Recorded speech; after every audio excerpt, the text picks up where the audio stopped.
So I'm gonna get started. I just get excited when I see people. You can We'll keep talking. chatting.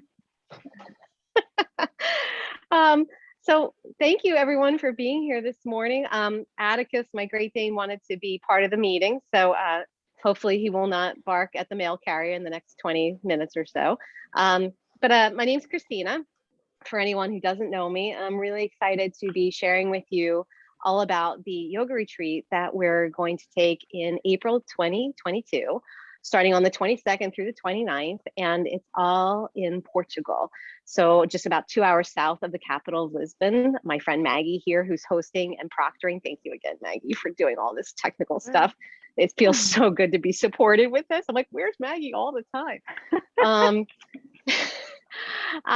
So we're doing this retreat at her establishment, her home, where she and her husband Colin have this beautiful retreat center. And Maggie, remind me, how long have you been in Portugal? Because I know Colin's from Germany, but how many years have you actually been planted and around? I came to Portugal in 2016, and I went to Portugal for, well, I was going for 3 months to teach at a yoga retreat in the summer, and my goal in going there was to learn how to surf. I had actually never surfed before. And then I met Colin, and we decided to get married in 2 weeks.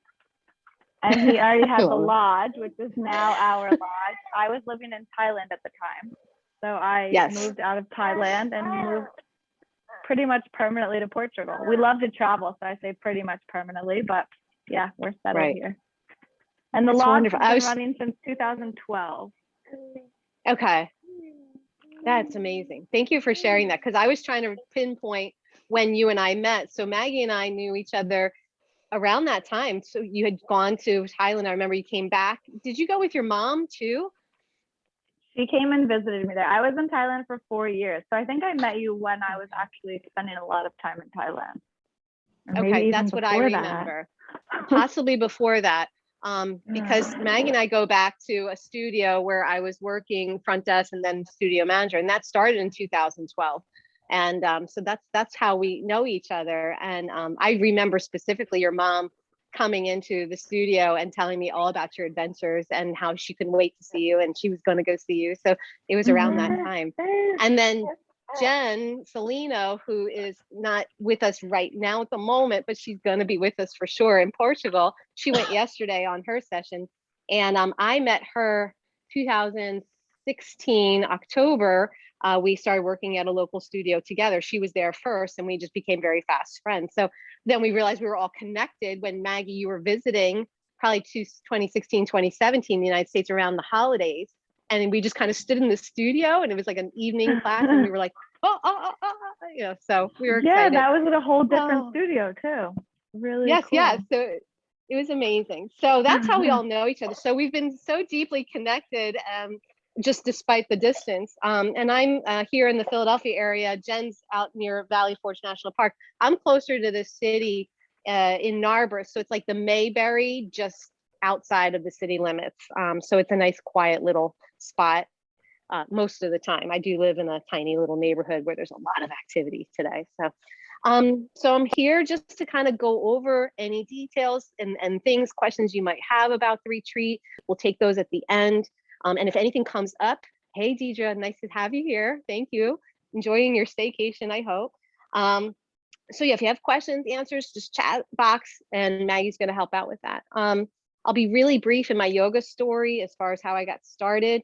When my son Gabriel was 3, I had an injury. I had put on a lot of weight. Well, I put some weight on during my pregnancy and whatnot, but I just couldn't shake the weight, basically.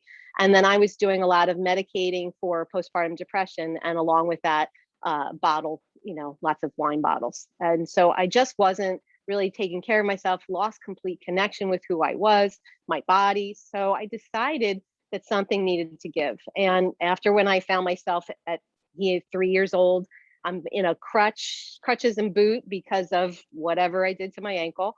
And I said, no, this is no bueno. I'm going to change this up. So I started trying to rehab the ankle. And in that, when I was on the stationary bike at the gym with a boot, so I pretty much looked silly, but that's okay, because I was determined to change my mindset, change and get a little bit more healthy lifestyle. And I saw they were doing yoga across the way, and I was fascinated. And they came out looking so different, more relaxed and calm and centered. And I'm like, that's something I'd like to try once I get out of this booth. So a few months later, I was able to take my first yoga class there at the gym, and I was completely hooked. So I started working at a yoga studio and locally, and got into their teacher training. So I completed that in 2015. And then I just finished my 300 hour here in January of 2020. So I've been teaching since 2015, and I was a school teacher prior to that, first grade. So I'm really excited about teaching and sharing all these knowledge and gifts that I've learned along the way. And then the pandemic hit. So everything kind of shifted and changed at that point. So I've learned to kind of work on Zoom, teach online, teach outdoors. I've had people here at my house in the yard and stuff. So I'm very much try to be as flexible, hustle and bustle kind of person as possible, but I'm also learning to make sure that I honor myself. And one of the things I'm noticing, particularly these past couple months, is how important it is to feed our bodies, fuel our bodies. So that's the topic I'm talking about today, because it's something that is super challenging for me. I am a ridiculously picky eater. I've learned to broaden a little bit away from that and try to, new things. But I'm also trying to listen to the tune of my body, listening to when I should be eating, how much I should be eating, what foods are most nourishing to me.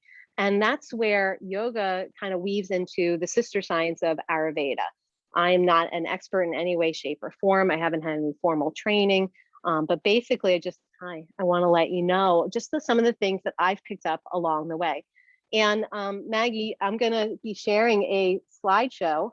And of course, it says only the host can share this meeting. Okay, well, that's fine. I won't have a slideshow then, I guess. That's okay, right? No, wait, I think I can fix it. I can maybe make you host. Hold on. I probably should have mentioned that to you.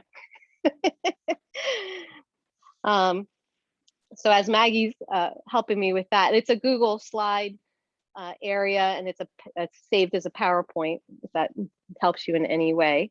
But I wanted to just talk about how we can create a routine that's sustainable, and it's starting small, right? You want to make sure that you're nourishing and fueling your body in a way that is supportive and really interesting. Oh, so now I'm the host. Here we go. Kokomo. This is awesome. Yeah, my other IT person, which is my son, is in school. So he's my go-to. There it is. Thank you so much for being so patient here. Yes. How's that looking so far, ladies? All right. So I wanted to kind of share the beautiful slide here that Maggie and Jen created about what this retreat is. It's a once in a lifetime chance to travel with like-minded people and connect with them in this beautiful, beautiful space of Portugal, just on the coastline, the Algarve coast. And the elements that you're bringing into this particular retreat, nature, earth, air, ocean, skies, all these things are going to be part of what we're going to be incorporating in our retreat about adventure and alchemy and awakening. So we're also threading this in with Paul Coelho's book, The Alchemist. So that's really what inspired us all, plus the actual place where we'll be visiting and spending this time together. Really nice way to do that. And Maggie, again, firsthand, has been there since 2016. So she can really bring a perspective to us as a group. So I'm really excited to share that.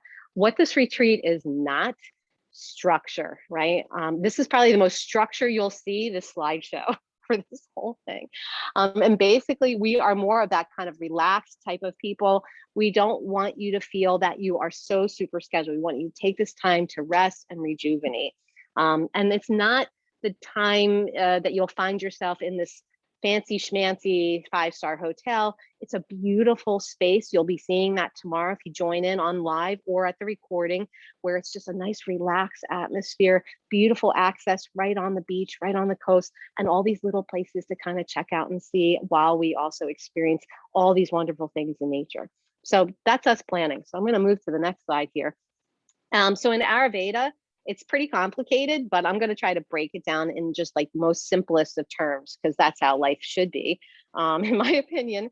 There's 4 components in Ayurveda. We're just going to focus on the doshas. These are the energies that are present within the mind and body. And there's 3 there: vata, pitta, and kapha. And generally speaking, when we get these in balance, fairly so, we have a greater capacity for the prana, the life force that gets our bodies moving and all the functions working to the best of their ability. We can then really be supported and nurtured. So what we're going to talk about is these constitutions here. They also do correspond to the elements that are in our world, right? So again, threading this into our retreat. So we have the air, the earth, the ether, the fire, the water. All these building blocks of matter not only are in our physical world, but they're within us as well. So for example, vata is all about activity, movement, sensation. Pitta is all about transformative processes. So think fire, right? And that also goes with the digestive fire within our bodies. And then kapha is the strength and the stability of our bodies, the physical bodies. So you can go online, take a quiz, or you can meet with a practitioner and we can talk about it more on the retreat, or if you have questions, you can ask me later.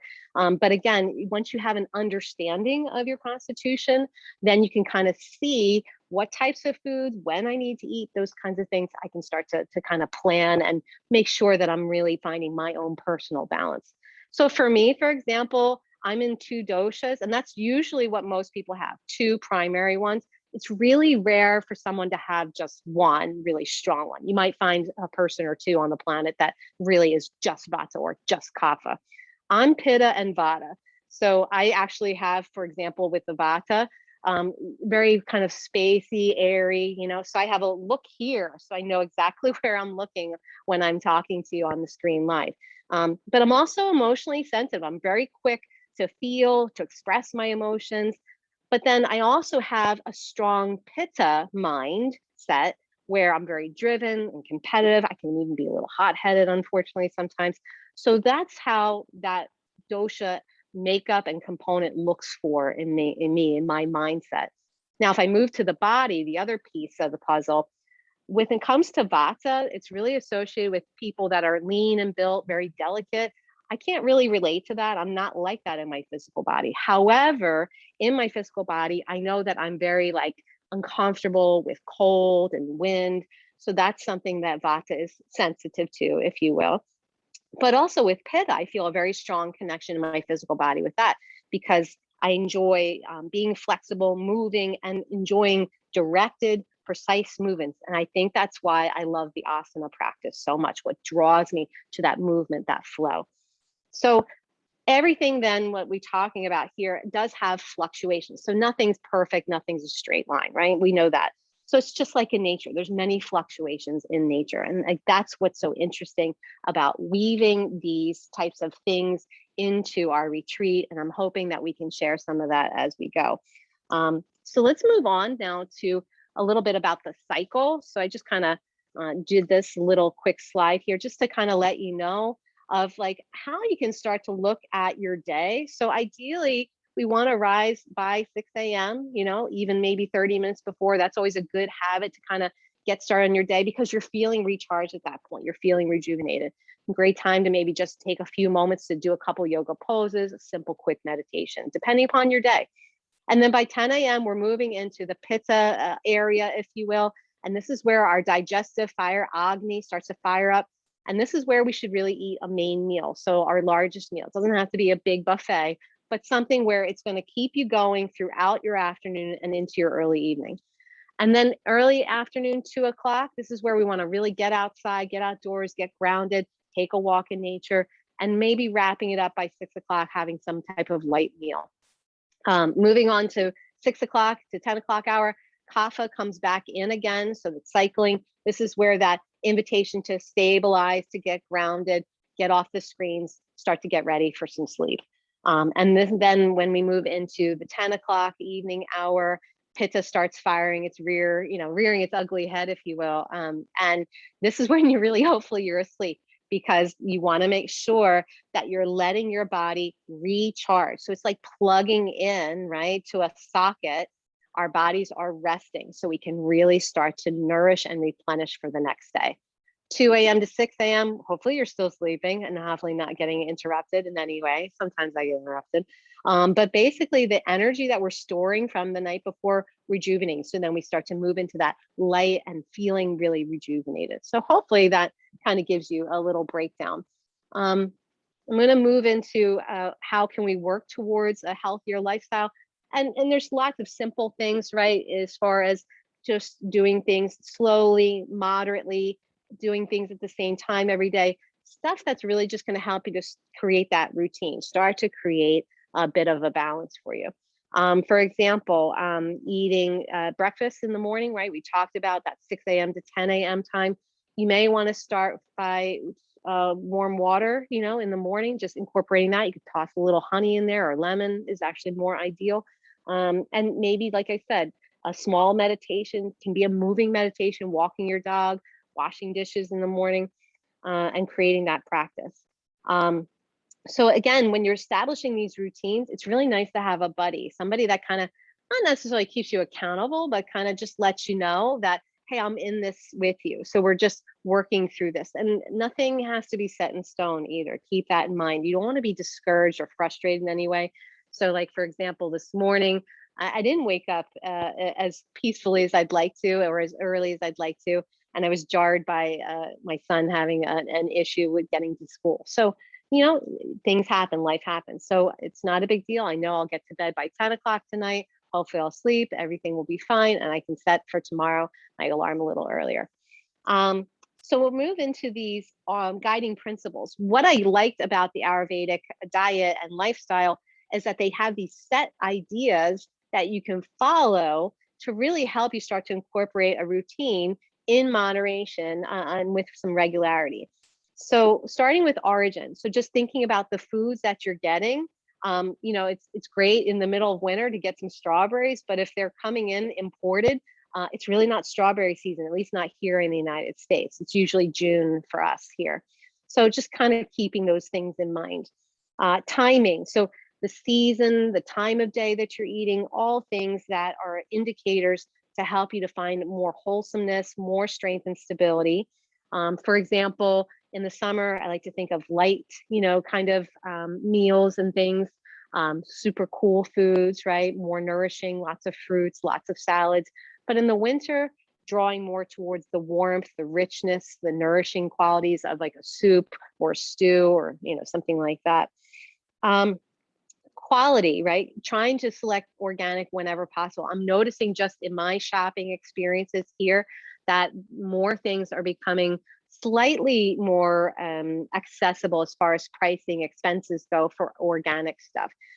So that's something you want to think. And just again, selecting foods that really line up with your dosha constitution. Quantity, not eating too much or too little, right? Trying to find some regulation. One thing I'm noticing when I try to sit down for my meals is like I fill my stomach with about half solid food, about a quarter liquid, and then I try to leave 1/4 empty. So I kind of visualize that in my head, just to kind of help me to make sure I'm not overeating, or, you know, thinking that I'm still hungry. I try to drink the liquid to remind me that maybe I don't need to fill my tank that much. Especially if someone's got a home cooked meal in front of me, right? Combination, right? Making sure that you're doing the right things at the right times. You don't want to weaken the agni, the digestive fire from within, right? We want to keep that prana flow going. So that's something just to kind of keep in mind. One of the things I read about, which was interesting in my experience, growing up, again, being a ridiculously picky eater and probably driving my mother crazy, she was all about meat and potatoes, Irish person, and she was not a home cooker. She hates cooking to this day.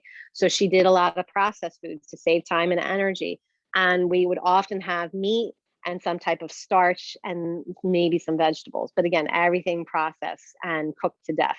And then we were given milk. So apparently meat and milk don't go together. And I've never liked that combination. And I now understand a little bit better as to the why, because that's weakening the agni within my personal body, right, in my space, according to my dosha constitution. So water's probably best, and meat's not always something that I'm a big fan of either. So I try to supplement proteins maybe something lighter, chicken, fish, or even go further into like a tofu or a tempeh, something like that. Preparation's important too. As far as heating, cooking, just depends, just helps the body to digest and absorb the nutrients from the foods that you're preparing. Your surroundings, kitchen should be tidy, inviting, and welcoming. I find when I'm in a cluttered kitchen, I can think of a family member right now and just like cringing at the thought. It's so hard for me to be in the space preparing any type of meal, even though I spent a lot of time there this summer. It's really hard for me to just feel relaxed and feel like I can offer something nourishing to her and I. So, again, you want to make sure that your surroundings feel peaceful, make you feel at ease while you're getting your food, your meal ready. And then last, yourself, right? You can be your own personal enemy against what you're trying to do. You can fill your body with the most nutritious salad, soup, whatever, smoothie. But at the end of the day, if you're feeling stressed, tired, exhausted, it's not going to process well. And that's something I can honestly relate to lately with some of the stress I'm experiencing in my life. So I'm realizing that, okay, sometimes I can't physically chew a lot. So I'm just going to take smaller bites, take my time, be in a calm setting when I'm sitting having my meals. So hopefully that gives you a little clarification. So then when we take these 8 principles, right, we can get that calm, that balance that we're all seeking. So what's interesting in Sanskrit, sattva is what basically is the energy of harmony and clarity. And who doesn't want some of that, right? I know, I'm a big fan of that. So a sattvic diet does help us to create that ease in the body and mind. And when we use delicious, wholesome foods, it really does nourish us on a physical and mental, emotional level. So with the doshas, I've just given you a little quick blurb about the diets for each one. So for example, vata, which is one of my components, I need to start looking at what I can add in more. And it's interesting when I started to look at the things, these are things that I actually probably wouldn't have liked a long time ago, but I'm learning to try them and work with different recipes, talk to people about how to prepare them, that maybe they'll be a little bit more in line with how I feel about them. And I'm a big texture person too. So sometimes things, if they're prepared strangely, I have to kind of just go, okay, wait a minute, just take a second, right? I just do my breathing exercises there. It's almost like a meditation, right? To settle in. And then what's interesting enough, what to avoid or at least reduce. I was a little bummed about the broccoli, but again, other things, not so much. Vata for my son, he's extremely vata. So like popcorn, rice flakes. So he's like kind of super flaked out a lot. So popcorn, as much as he might enjoy it, it really doesn't give him the grounding that he needs. So these are just things to consider. And it's not like an exact science. So just keep that in mind. Pizza, again, this is where my dosha, makeup is. And again, adding more whole grains, oats, these were things I was found really appealing to me, even just in my mindset. Green leafy vegetables, eggplant, I was super stoked about because I've never tried eggplant till this past year, and I'm loving it. Coconut milk, almond milk, all legumes. So lots of good things. And then things to avoid and reduce possibly. Certain things are not hard for me, like the rye, radishes, hot peppers right off the bat. I'm like, that's fine, you can keep them, But other things I was interested in seeing was the cashews, orange juice, which we're doing an orange juice and wine tasting when we're in Portugal. So I might just take a little sip, But again, just trying to keep those things in mind as you're trying to place that into your day. And then last, the kapha diet, helping you to create more stability, strengthen your body, adding more kale, barley, the chickpeas, certain types of cheese, like the cottage cheese is really a good one. And then avoiding wheat and white flour. That's probably pretty much for many people, if not all people. Avocados, I was kind of surprised but knowing some people that are very strong in their kapha constitution, in chatting with them over the past week, they kind of said, you know what, that kind of makes sense. I could see that. And they're experimenting right now. So I'm hoping by week's end, they'll let me know what's happening. So here's our last slide. This is just a little sneak peek as to where we'll be staying. This is the Living Lodge, Portugal, that Maggie and her husband, Colin, run. And like I said, she's been there since 2016. Colin has had it in his family and whatnot since 2012. Beautiful space. They've renovated and really added some beautiful amenities. There's outdoor kitchens, lots of places to lounge and relax. And just behind the house there in the picture is this beautiful coastline and access private to a beach. So just a quick, simple walk down, quick, simple walk up. So I'm really excited to share this with you. So I'm going to stop my share and hopefully open the floor up for any questions that you might have about anything I rushed through. I feel like all my notes, I just kind of blew through them, but I was trying to avoid the mail carrier too. And then any questions about the retreats. And if you don't have anything now, it can be later. You know how to reach us all. We have details on the websites for all of us about what's going to be included and with the pricing and whatnot. Feel free to share that with friends, and I'll just leave it alone so you guys can talk or ask any questions.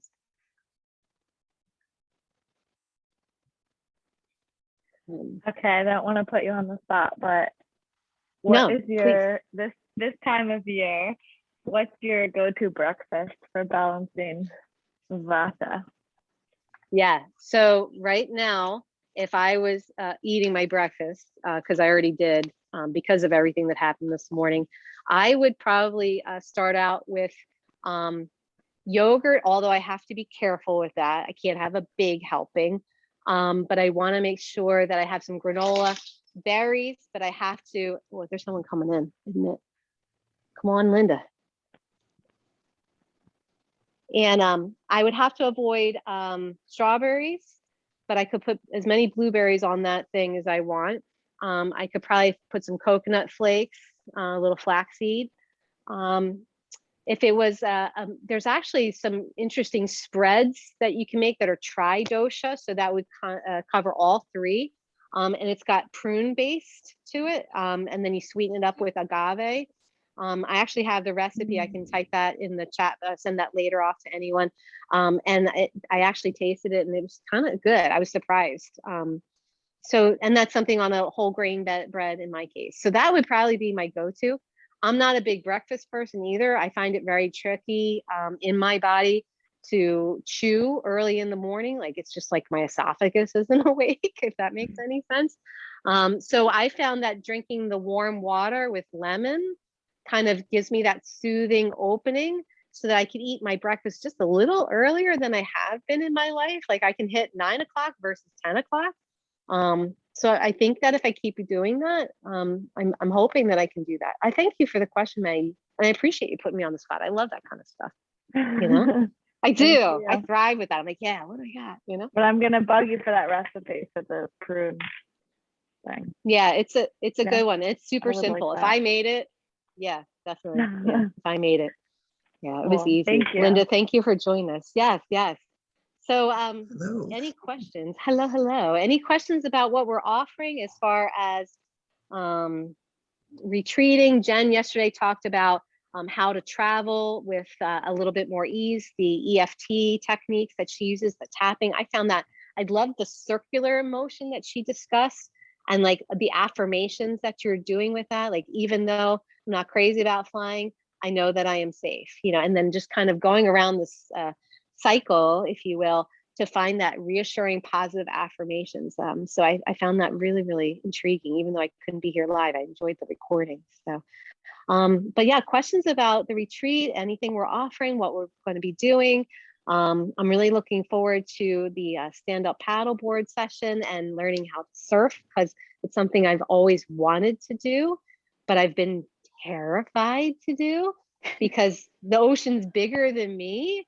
And like when you have one experience, like you get tossed by, you're like, I'm not doing that again. I'm going to stay in the pool, you know, and that's not really what I want to do. I don't want to limit myself and restrict myself. So even if you can Google it, but Arifana is the beach that the lodge is on. It's called Praia de Arifana, and it is such a nice beach to learn how to surf. Okay. So it's something you learn more about as you surf more, but there's the seconds between waves. And if you imagine there's only 2 seconds between waves, then you're like hit by wave, hit by wave, hit by wave.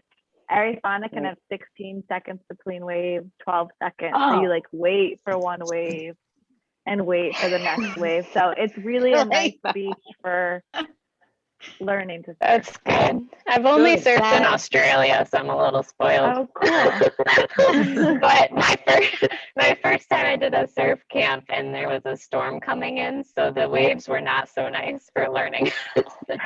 Yeah, you're tossed around a bit. Yeah. In Australia, can you surf without a wetsuit, just in a bathing suit? I always wore a wetsuit where I was, so I don't know. I'm not at that level, probably. I actually have a little fear about getting into the wetsuit. Like, do they have one big enough that I can squeeze in? Like, they look so tight. But then I think, well, they're No. probably just like yoga pants, right? They're just going to slide on. Yeah. You know, I I'm hope so. overthinking it. Yeah, I hope so too, teacher. I hope so. The two of us will be like, Yeah. And I'm they, not- I'm really- they I have a feel lot better of about it. give. I was Oh, getting in okay. my wetsuit when I was pregnant, so I was like pulling on. I mean, not the whole time, So- but like I grew and I still was getting in a wetsuit. So all right, see, now I feel much. We'll be See, I'm good. good. Now now I can't wait. And yeah, so I don't know. I mean, I hope the Portuguese pastry sampling we can do. That's okay with everybody's dosha. I think it'll be fine. You know. Yeah. Okay with me. No. Okay with me. Yeah. that's well, something to look forward to. I just had my birthday last week and I didn't want one cake. I took like pieces of all different cakes here. That's a good idea. I wanted And we a can little of Great sample everything. idea. sampling. Yeah. Yeah, Mhm. of course. Oh my goodness. Well, Maggie, is there anything else I should be adding, sharing that I'm forgetting? Even though I feel like I covered a lot in a really quick period of time. You covered a lot. It was fantastic, and we're not going anywhere. So if any questions come up, or has anyone Cool. ever been to Portugal before? Nope. Oh, No? Cool. I don't think so. I've been to Spain. I don't think Oh, so. I'm good. thinking I've been, Spain, been but to not, Spain. I don't think everyone. Linda, where I we're have I to don't say, want located, to, I've it's a always 3-hour wanted to drive go. to Seville. yeah, and it's a nice flight. You Okay. said, right, from Newark straight on to Lisbon, and then easy bus ride. I think down it's a nice coast. flight. Yeah. Yeah, that's, It's just one and done. how far is it from from Lisbon then to, and what's the name of the town or city or whatever that the resort is in? Or the It's spot? called what- It's called Aljazeera. I can write it in the chat. Thank you. Okay. There you go. Aljazeera. It's quite a small, cute town. So one of the things we'll do is we'll go visit the castle in Aljazeera. And we live up the hill in like a small village, but it's in the town of Aljazeera. Can you walk into the town from where you are? You can walk into the town of Arifana, which is like a Mhm. small town with little shops and restaurants, but Aljazeera is a car ride. And we'll have transportation on the retreat. What's the name of the small town? Again? Arifana. Arizona? Arifan, she's gonna type it in. Looks There it like is. Arizona when I wrote it, so. Yeah, look in I the know chat it. box there, Linda. Yeah, Yeah. Okay. Oh, okay. yeah. See? Oh, heard the Arifana. Mm-hmm. Is that Arifana? See. It's a small little fisherman's town. It's Yeah, well, I very like those cute. towns. In I like that. April, the flowers are like the perfect time of year to be here. Mhm. And when my brother got here, who's grown up in Philadelphia and loves the city, he's a trauma surgeon, so he's all about the action. He came and said, wow, Mhm. you really chose to live at the end of the earth. I was like, but by the end of his time here, he really loved it. So it's a place really Yeah. to relax into. Yeah.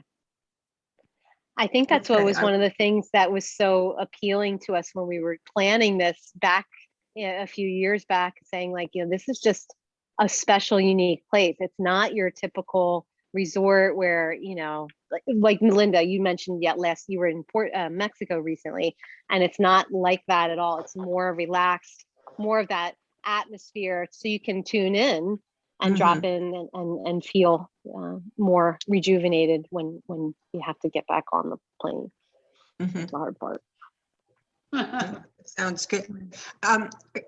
Are these being recorded? I'm sorry, I was late, it's No, another don't. call, but these are being recorded, so I could go back and see what I didn't, what I missed, or and just go to your website. How would I get back onto this? Yeah, where is this live on Facebook? Is there a group? This is live in my Facebook group. I can type the name of it. It's the Mindset of Freedom for Women.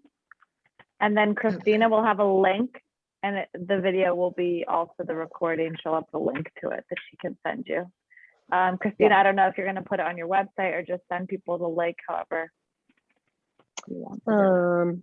I probably will send the link, and if my IT guy gets home before dark, I will get it on my website. Okay. That's okay. It didn't have to be right now. I just, for the future. Yeah, that's fine. I probably won't look at it until, days from now. So don't worry, but I just would like to see what I missed. And yesterday, I missed yesterday too. So if that's on, that's all. Okay. And we have all those links. I can get both of those to you. No problem. Happy to. Okay, great. Thank you. You're very Sounds welcome. wonderful. Thank you. Yeah. And I want to get that, whatever that prune thing you were talking about, I think I want to get that recipe. Yeah, Sounded what like I'll do. something I can incorporate. It's so simple and easy, and again, incorporating, and I'm going to put that in with the link to everyone, so that, because that's just a nice little recipe, and maybe I could put it on my website too. I'll see about that. Yeah, it's a good thing. Yeah, nutrition. This kid better not have a lot of homework. Yeah. How many people are you expecting for this retreat? Great question. We've got quite a few people. Yeah, I think the maximum that we would take is 12. And we're thinking between 8 and 12. There's also what some people might do is come with their partner, and their partner's not really in the retreat, but they come for like meals, and maybe they do their own kind of surf week or whatever they want to do. But some people's partners want to come because it's a nice trip to Portugal, but not do the whole retreat. Right. So there's also this option. Right. Maggie, remind me, because when we were chatting about what we were going to offer, I feel like the magic number was 16 at one point, but I think we reduced it just because we wanted to make sure it didn't feel crowded and overwhelming, that you could have this more intimate setting for everyone. Am I thinking correctly? Yeah. And then we said 12 would be max. Yeah. Okay. Just want to make sure I was thinking on that same page. Yeah. So when we book, like, is there a deposit required, or do you pay the full amount? Yeah, we have some early bird pricing. Yeah. You can pay a deposit and then more later, or you can pay the full amount. I think one woman so far has paid the full amount just because she felt like she wanted to pay. And then, of course, if people have a fear about COVID interfering or whatever it is, you'll get a refund. Yeah. The same. We've been having to do that at the lodge. Like, we use Airbnb a lot, and the people that book and then can't come because of COVID or something, they get a full refund. Yeah, we want to be really supportive. Do we book through your site, Christina? You can. Is there another site, or do we book through your site? What would be easiest, Maggie? I mean, I don't mind doing that, but I mean, what do you think? Yeah, either way, we have one, like, for the booking, we have an account set up, so it's in the States, and you can just speak with one of us privately, probably Christina, because you've been in touch with her, and then she can guide you through that process. Yeah. And answer questions and things like that. Yeah. Happy to do that. Good.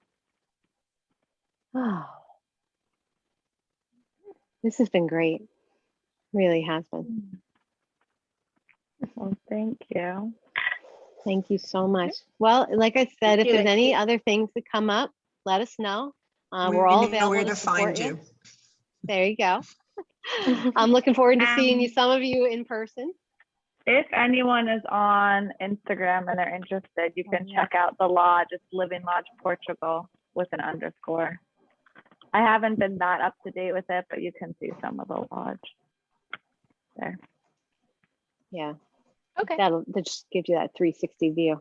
And then tomorrow, Maggie's going to be doing her session, giving us breath work techniques, and also giving us a little peek of the space. right?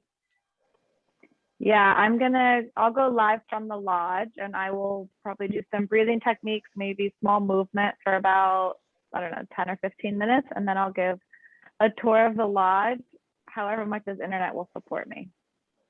That's fair enough. So We understand I'm a that mom completely. of 2 small boys, and I have a husband that is prone to stress. And my saving grace is breathing techniques, mudras, and tapping into that peace and quiet. So I can go from like this hectic environment to a peaceful place almost in the snap of a finger, but it's taken some practice. So I love to share some of those tools.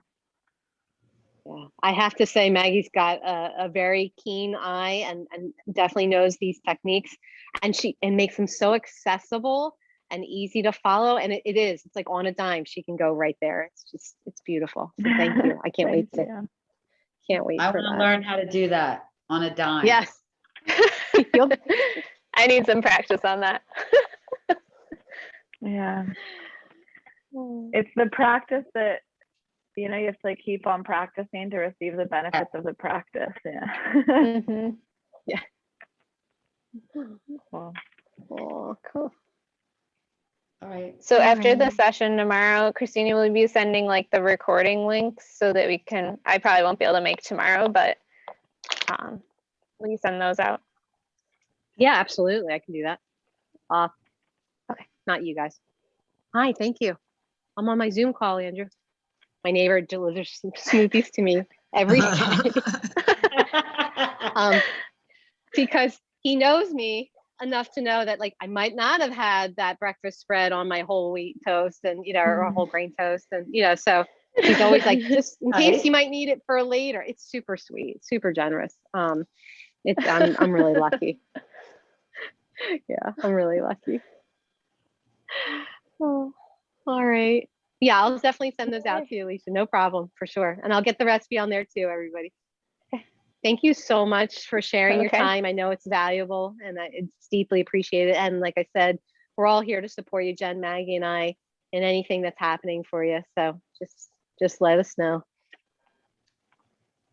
You can add me on Facebook if you want. I'll share my name there. Yeah. I'm often posting things of Portugal, but a lot of the times it's of my 2 boys. I try to balance it out and not only post of me and the kids, but I think it weighs heavily. I actually like seeing the boys because it's so much fun to see them explore this beautiful space, and they're really diving in, they're getting their feet dirty. It's awesome. It's just amazing. Good. Yeah. All right. Well, everyone have a wonderful rest of your day, and we'll be in touch soon. Thank you. Namaste. Thank you. Take care. Bye-bye. Have a great day. Sending love. Yeah, enjoy.